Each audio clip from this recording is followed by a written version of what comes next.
5G has got a little bit of a marketing problem.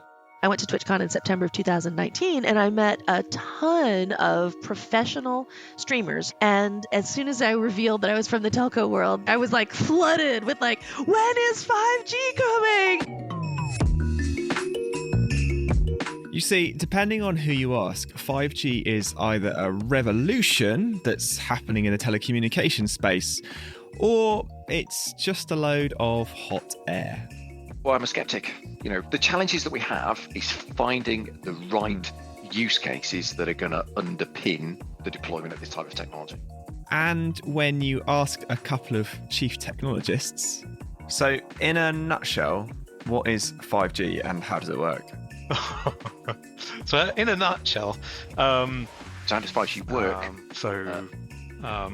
If you think about trying to put that into a nutshell. And that's where today's episode begins, because yes, we've had mobile phones for years and we spend more time on them than ever, but we don't often think about what's going on with the underlying technology. Most people think of a telecommunications network as being like electricity. You turn your phone on, it connects to quote unquote the internet and it just works. Well, actually, there's a whole bunch of complex componentry that lives between your mobile phone and the internet. Today, we're untangling 5G to find out whether this new generation network is going to live up to the hype, whether we're getting spied on by nefarious governments, or whether it's all just a big waste of money. All that and much more. I'm Michael Bird, and this is Technology Untangled.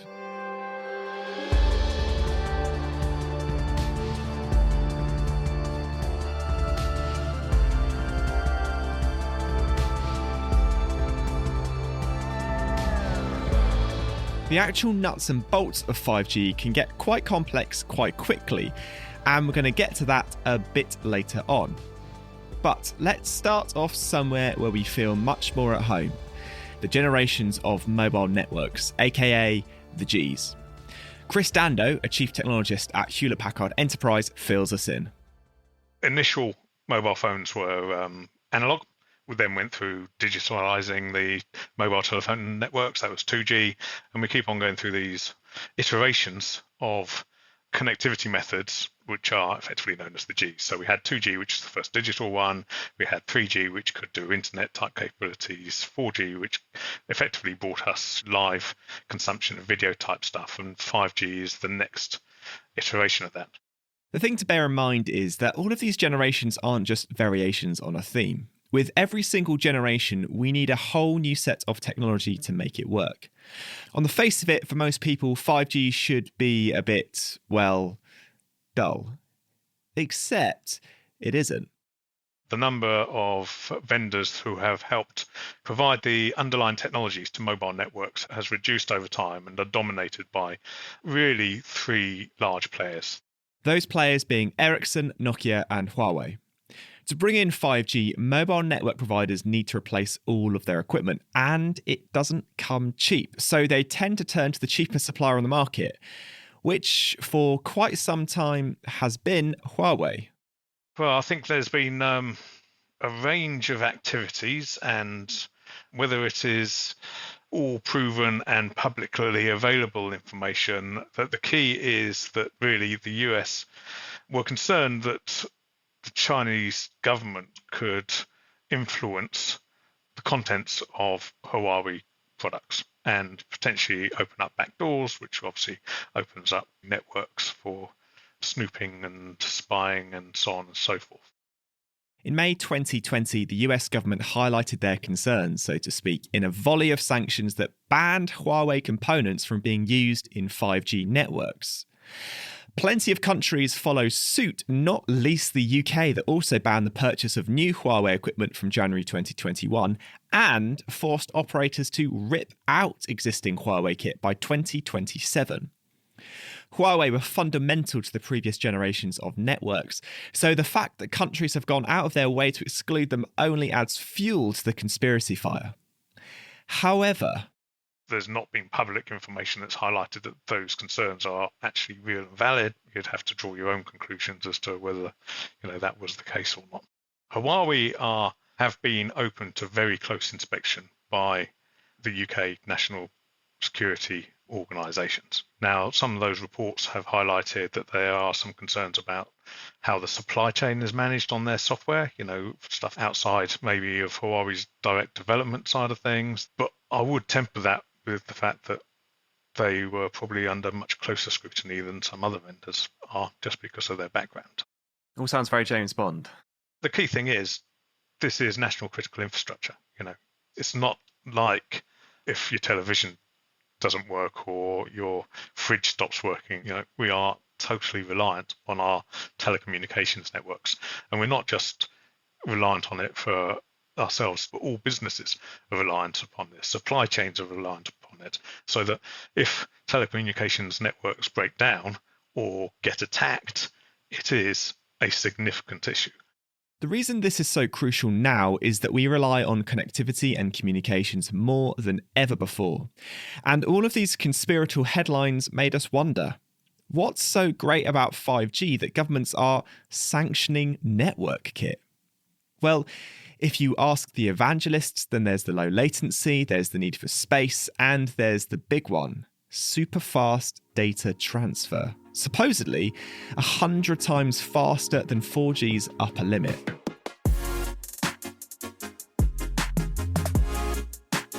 But HPE chief technologist and self-proclaimed 5G skeptic Matt Armstrong-Barnes has got a bit of a problem with that.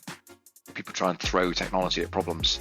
It's the wrong way of thinking about it. You should always think about the problem and how best to fix it, which has been my fundamental problem. 1G came with some problems that were fixed by 2G. 2G had some problems that were fixed by 3G. 3G had some problems that were fixed by 4G. What's 5G fixing? It's just making it faster. Yeah, this is one of those big so why bothers of 5G. Do we really need that speed? I went on the hunt for some use cases where time was of the essence and stumbled across a pretty cool project by the New York Times, who were kind enough to jump on a call with us. How are you doing? Good. Where are you calling from? Just outside of London. My name is Jimmy Chion. I'm a creative technologist at the New York Times. Jimmy is part of the New York Times 5G journalism lab that they set up in partnership with Verizon. The goal is to explore cutting-edge technology and how that can be applied to journalism to basically further the mission of the newsroom, which is mostly to tell stories. We are specifically looking at how 5G can help build better tools for journalists specifically that help make journalists better journalists, as well as what it means for the consumer or the reader side of things. So what does it mean now that a reader of the New York Times has 5G? What can be done? As Matt alluded to earlier, the best use cases for new tech set out to solve a problem. And the New York Times had a prototype of something interesting already in motion, dreamt up by the Pulitzer Prize-winning photographer and editor Josh Hainer. They called it the backpack. You could think of the backpack as like a pre-5G device wanting to be 5G. The main goal of it was to be able to send photos from the field faster back to the New York Times. Josh Hainer happens to have a CS degree from Stanford and built a device that basically emulates what broadcast television has had for a while. They have a bunch of cellular modems strapped onto their back. They plug it into their recording device and are able to stream live video back. Josh saw this and was envious of this at many live events, wanted to be able to send photos back as fast as they can stream video. The original concept was all hardware. Basically, a camera was tethered to a computer inside a backpack. When Josh took a photo, it would automatically transfer to the computer, which, because of the constraints of the 4G network, would compress the shot down to a tiny thumbnail that could be sent off to the editor. They trialled it at a load of live events, including the Kentucky Derby, and it worked. But Jimmy knew that they could make the project bigger, so he went out to do a little field research. Every photojournalist has a unique situation every single time is what I've kind of learned. Like, having spent a ton of time with photographers, I kind of view them now in the same awe. Like when I look at a piano player, basically doing all these crazy lines and reading music at the same time and tapping their foot. And one of the people I talked to was Ben Solomon, former international correspondent at the New York Times. And he was in Fallujah. So my goal was to kind of see what are the extreme ends of low connectivity. What happens if when you're in a war zone and you need to send a photo out? There might be some tidbits there that we could apply to, say you're in a protest in the US and you need to send a photo out. In addition to Ben, I talked to a bunch of other folks. I talked to Doug Mills, who was the White House photographer at the New York Times. I went to the White House, followed him around, kind of saw his whole workflow. So I did have a conversation with him prior to going out there.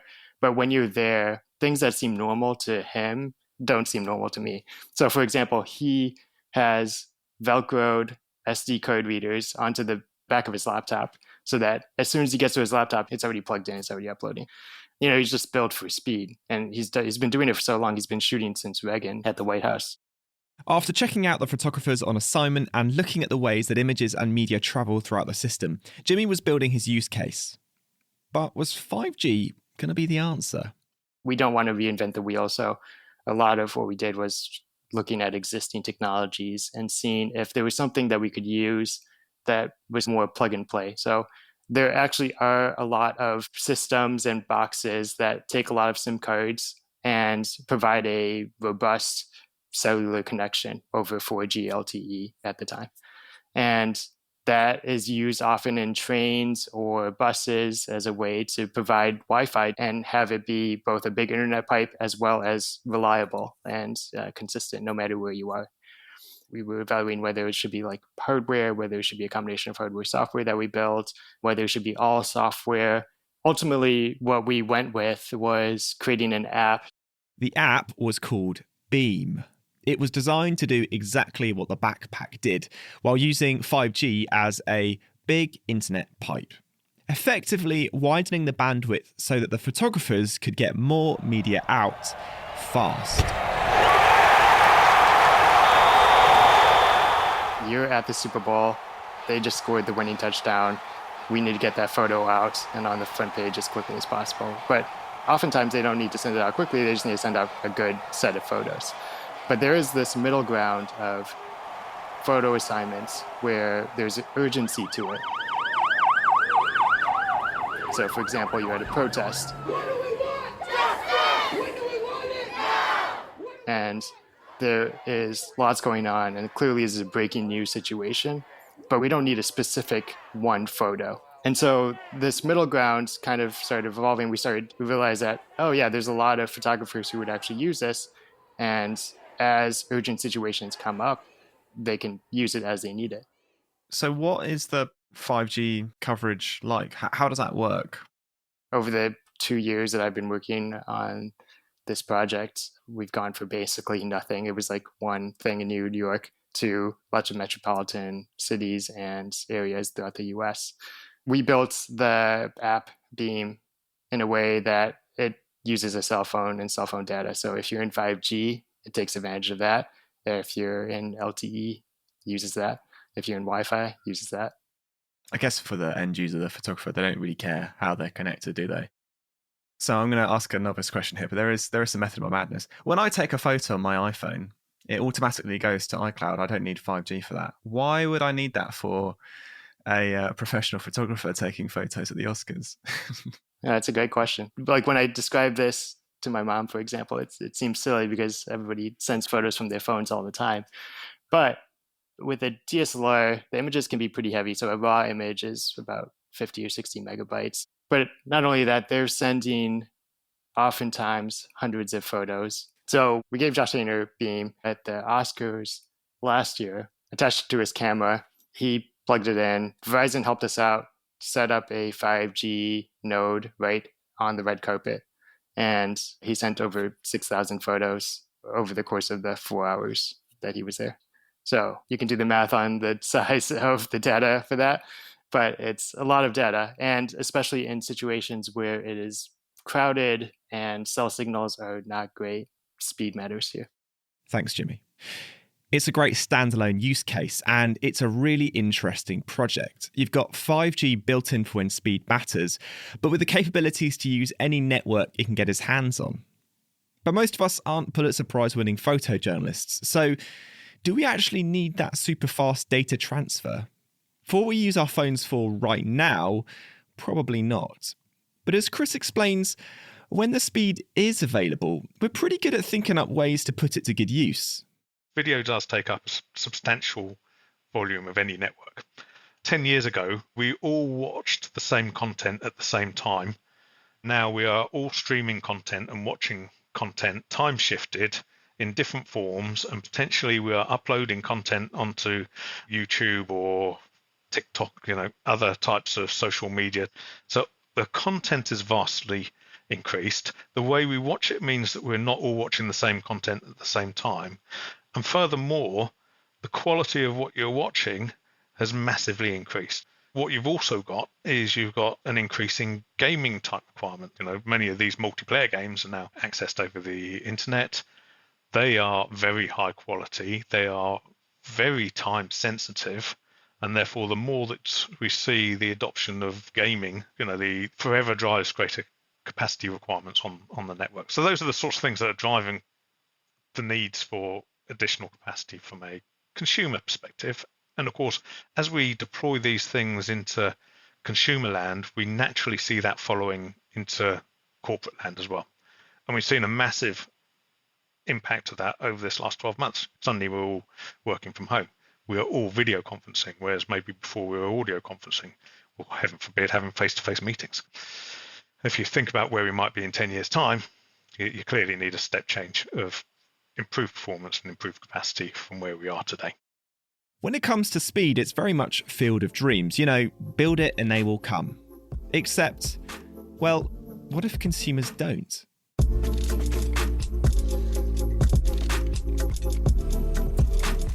Generations of mobile networks have huge investment cycles. So they want to deploy something that's going to attract users and last for a good 10 years. And herein lies a problem, because according to Matt, 4G finally got us to the point where we're actually pretty happy as users. Most people are consuming the video that they wanted, that they were unhappy with 3G, over a smartphone. How many people are really watching true 4K video on their smartphone? Can you tell the difference between standard def and high def on a smartphone? The other thing is, codecs have become really good. So this is how you compress the video that's coming off the internet when it starts to hit your mobile device. To really get 4K, you're talking about 20 megabits per second. There's been a number of experiments to say, actually, if we limit that down to 1 megabit per second, which is well achievable inside the 4G spectrum, do users spot the difference? And actually, they don't. And this brings us to the big gripe that most people have with 5G. How much are we willing to pay for that super fast speed and low latency? The average consumer is willing to pay in the UK £20. I use that metric with other people I talk to, and a lot of them say that's a lot more than I'm currently paying. So if we break down the cost of deploying a 5G network, and you are starting to ask me about how 5G works, and you start to get into fundamentally start to bump into physics. So if I've got a spectrum, how do I get more data through it? Well, I compress the waveforms, which is really millimetre wave forms. Ding, ding, ding. Hold that thought. If you had millimetre waveform on your 5G bingo card, then you can get your dabber out. This is an important part of the story because when I asked Leslie Shannon from Nokia about the biggest consumer fear around 5G, she said, well, first of all, that it will kill you. And I say that in a joking way, but actually there are literally people who have been ripping down base stations because they're afraid of the health implications. And what most of these infrastructure vandals are worried about is based on the millimetre waveform. You see, all of the previous Gs worked on strictly allocated areas of the radio spectrum. But 5G, it can work on any bit of spectrum, old or new. Most 5G that you're going to encounter is going to actually be in similar spectrum bands or the same spectrum bands as mobile phone technology in the past. So it's exactly the same. It's just packed differently. The place where people have been concerned about 5G, and this is really significantly higher wavelengths than we've been working with mobile telephony before. And so, yeah, definitely let's ask a question. Is this a good thing? The talk has been like, oh my God, it's going to fry your brain. It's going to, roast your liver and stuff. Well, the really important thing to know about, without getting too deep into radio spectrum science, first of all, low spectrum is low, slow waves that can travel a long way and can travel through things. So the lower the spectrum, the more likely you are to get indoor coverage. But if you're talking about these higher bands, they are so high, they travel a super short distance and they can't penetrate anything. And by anything, I mean a leaf. I mean a sheet of paper. I mean, if it's a rainy day, your coverage quality goes down. So no, 5G in the millimeter waves is not going to be roasting your liver because it's not going to make it through your skin. Okay, so that's that cleared up. And we're going to hear more from Leslie later on.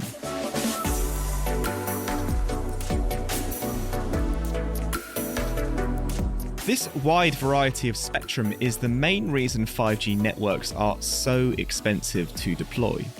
Network operators will need to update all of their existing cell towers and add a load of new ones too. So how much does it all cost? Back to you, Matt. So if we run through some basic maths from a telecommunications service provider perspective, I need some more equipment, I need some more antennas, I need to do some site visits, I need to do some paperwork, I need to do some commissioning. And the cost of commissioning each of those old cell towers? £15,000 a pop. Let's now say I'm in the UK and I. So to coverage about the UK and I, it's about 20,000 cell towers. So just to upgrade all of those existing cell towers, that is a cool £300 million.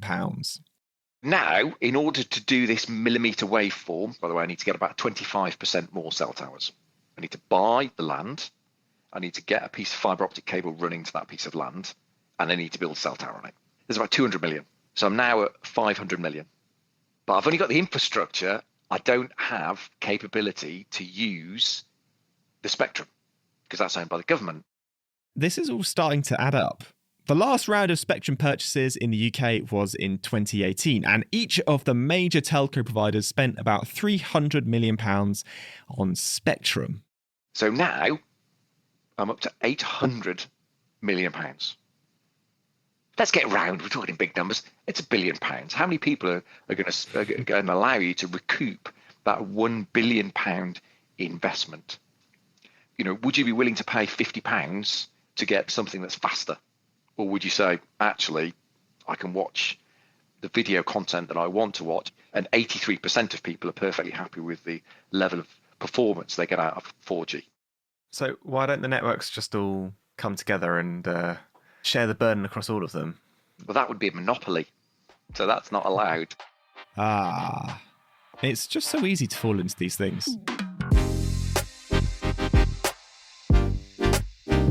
So I think we've established that 5G is going to be really bloomin' expensive. And if the consumers aren't going to pay for it, then who will? I asked Chris Dando where he reckons this elusive ROI is going to come from. So you're absolutely right. The consumer isn't willing and isn't going to pay for the additional capacity, speed that you get with a 5G network. The business case is around the future opportunities and what we're seeing from an enterprise perspective. So it is going to be the opportunities that are driven out of things like IoT and the digital transformation associated with enterprises. I think one thing that we have seen massively over this last 12 months is impacts and acceleration of supply chain differentiation. So coming back to the consumer side of things, we are all ordering more stuff to be delivered to our homes because we don't want to go out or we're not allowed to go out. Massive increases in home deliveries and therefore the optimization of those sorts of things will continue to increase. Now, of course, not all of that depends on the 5G network, but if you want those new techniques and to get them to all areas of your business, then potentially that's where you're going to start paying for these additional capabilities that you don't have today. So we'll file that under unresolved. I can see why 5G skeptics think it's a high price to pay for something that we're not convinced we need. The assumption is basically that demand for these capabilities will justify the price, at least for enterprises. And that demand might just be there because, as Matt explains, our 4G networks are pretty close to capacity. We're in the risk territory. There's only about 10% capacity left on the 4G network, but are we really going to encroach into that last 10%? Even with the IoT devices that we're seeing exploding, because how many of them are going to be using high battery consuming cellular networks when they can use low battery consuming Wi-Fi or Bluetooth? Okay, fair point, because a lot of the devices we're talking about won't need that ultra-fast, low-latency 5G connection. But with new weird and wonderful devices coming out all the time, there might soon be plenty that do. We're going to end up with wearables, I'm sure, that track our health. Now, it's all well and good, when I'm at home, my wearable connecting over Wi-Fi and me getting an alert that tells me if there's a problem. But what happens when I've gone out shopping and maybe I'm in the car and I'm not on a Wi-Fi network? And so these things are going to have to communicate across both Wi-Fi and cellular networks for those sorts of things that move around but are critical all the time. Now, if you think about the number of devices that we are going to get that are connecting it up, they are going to grow to exponential levels from where we are today. Yes, this is the thing, or I suppose these are the things. People talk about tens or hundreds of billions of IoT devices over the next 10 years. Isn't that why we need the capacity of 5G? So 5G gives you the additional capacity on each cell tower that you need in order to enhance this increasing number of devices. I'm also skeptical of the number of devices. Of course. Everyone talked about 25 billion connected devices by 2020. If I were to say, how many connected devices do you have in your house? Most people have got about 10. You've got a smart TV, you've got a smartphone, you've got a laptop, you've got a tablet. You start to add them up. But what are they connected to? Wi-Fi. So as a result, this 25 billion connected devices, outside of the fact of whether or not that's true or not, most of them are not going to be connected to the cellular network. We're seeing a decline in voice. We're seeing a massive increase in data, but the increase in data is plateauing off within the bounds of 4G networks. And 4G network, they are running pretty hot. They're up at 90%. But are we seeing the 10% increase required based on the number of IoT connected devices? That's the big question. Okay, I'm going to weigh in here and wonder out loud. Yes, maybe most devices right now are connected to Wi-Fi, but IoT devices are on the rise, and depending on where they are and the size of the data they're producing, they might just need that 5G network. Maybe your over-the-air updates are being done by the car manufacturer, but some of the in-car entertainment systems are being provided by other people. Then you start bringing in things like your theft prevention, car tracking type capabilities. And then, heaven forbid, you've got teenagers who are learning to drive in your car and you need to do your paper mile insurance. Now, what I've described there has covered in-life maintenance of the car, theft protection, theft and security, insurance, and entertainment. Now, all of those are separate industries, but happen to be coming together inside your car. With more powerful devices sharing multiple types of data in our future, then we're going to need that extra space. I'd tentatively say that's 1 point for the 5G evangelists. But I'm determined to find a use case that will satisfy Matt's skepticism. What about low latency? That's a nice fancy sounding tech term that might do the trick. Now, low latency is specifically there for those types of use cases where you really need to guarantee the response time for the turnaround of something happening.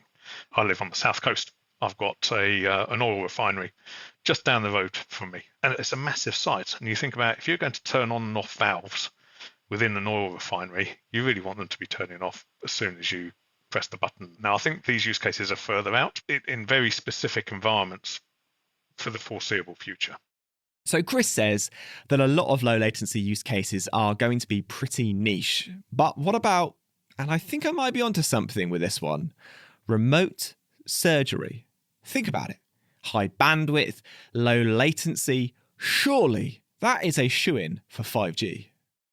You need to be less than 100 miles away to get the kind of medical low latency that you'd need to operate medical equipment.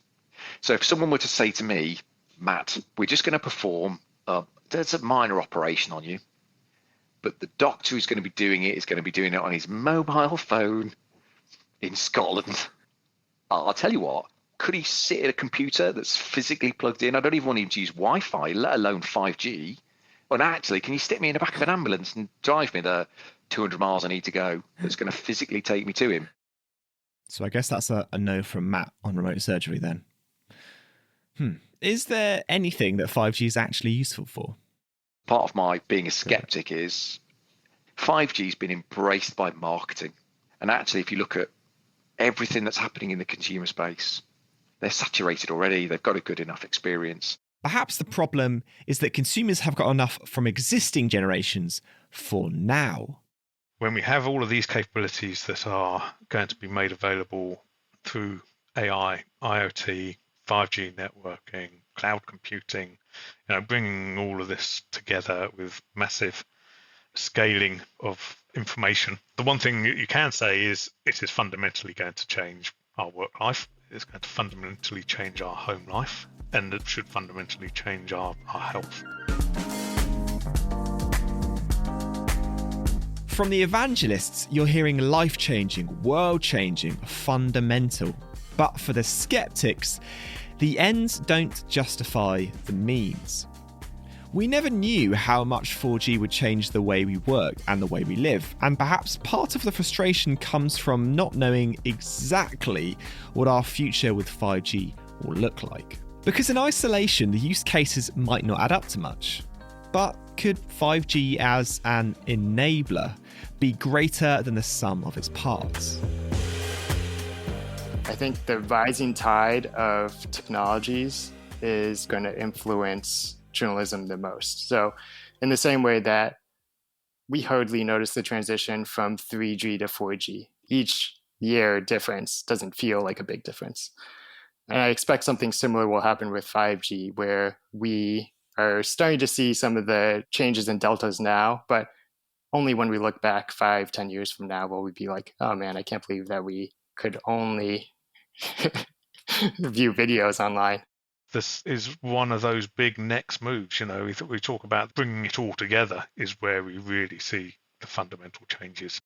It's pitched quite a lot at customers as being very fast with very low latency. Those are fallacies. I think they're the wrong way of talking about how this technology can really change the telecommunications landscape. Where it gets really interesting is... And you're going to have to tune in next time to find out. Sorry. But I think we might have just found the part of 5G which they can all agree on. There's a lot of misconception about what 5G is actually for. And that one I actually lay squarely on our industry, because we can talk about more bandwidth and lower latency all we want. What does that mean? And why does it make a difference? If I can download a movie in, 2 seconds as opposed to 2 minutes, who cares? That's not a significant change in the structure of the world. But here's the thing. The thing that 5G is going to enable that is significantly different from everything that's gone before and is fundamentally going to change the nature of the relationship between humans and computers going forward. That's next episode on Technology Untangled. You've been listening to Technology Untangled. I'm Michael Bird, and a huge thanks to Matt Armstrong-Barnes, Chris Dando, Jimmy Chion, and Leslie Shannon. And you can find more info, as always, in the show notes. This episode was written and produced by Isabel Pollard and edited by Alex Bennett, with production support from Harry Morton and Alex Podmore. Technology Untangled is a Lower Street production for Hewlett-Packard Enterprise. Thanks for listening, and we'll see you next time.